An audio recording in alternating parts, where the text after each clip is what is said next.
या का नाबुदो वैया का नस्ताइन। अस्सलाम वालेकुम। आप देख रहे हैं मेरा यूट्यूब चैनल, और मेरे इस यूट्यूब चैनल पे अगर आप न्यू हैं तो काइंडली इसको सब्सक्राइब कर दें। Thank you very much. आज की जो दो न्यूज़ हैं वो बड़ी इंपॉर्टेंट हैं जनाब। Welcome to another vlog.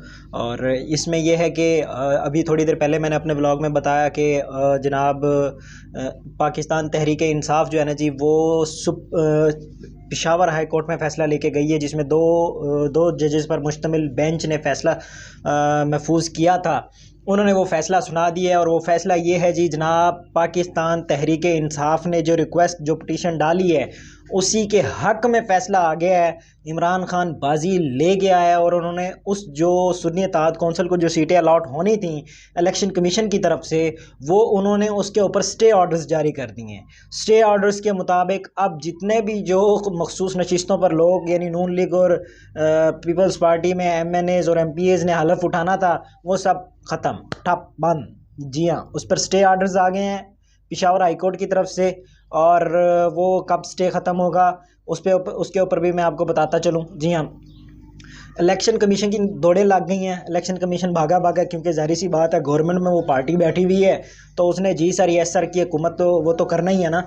तो फिर वो जनाब सुप्रीम कोर्ट ऑफ पाकिस्तान में चले गए हैं। सुप्रीम कोर्ट ऑफ पाकिस्तान में उन्होंने जाके रिक्वेस्ट डाल दी है।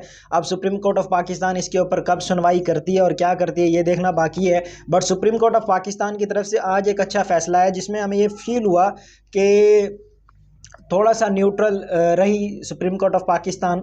बट ये है कि उन्हीं के हक़ में फ़ैसला दिया गया जिनकी हुकूमत में वो अभी बैठे हुए हैं।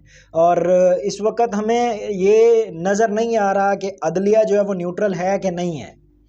बट जो आज से 45 साल पहले भुट्टो साहब का केस था, उस केस के अंदर जनाब आज एक और नज़रसानी फ़ैसला सुना दिया, जिसमें उन्होंने कहा जी भुट्टो साहब को फेयर ट्रायल का मौका नहीं दिया गया था, और वो सुप्रीम कोर्ट की तरफ से एक गलत फ़ैसला था।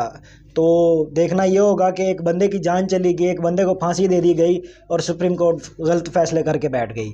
सो इन फ्यूचर देखें क्या होता है। बट अभी तक ये है कि MNAs MPAs की जो मखसूस नशिस्तों पर बने हैं, उनको स्टे ऑर्डर्स की वजह से अब हलफ बर्दारी तकरीब से वो बाहर हैं, वो हलफ नहीं उठा सकते अभी तक। और देखना यह है कि अब सुप्रीम कोर्ट इस पर क्या फ़ैसला देगी। जैसे ही अगली रिपोर्ट आएगी मैं आप तक ज़रूर शेयर करूँगा। Thank you very much. अल्लाह हाफिज़।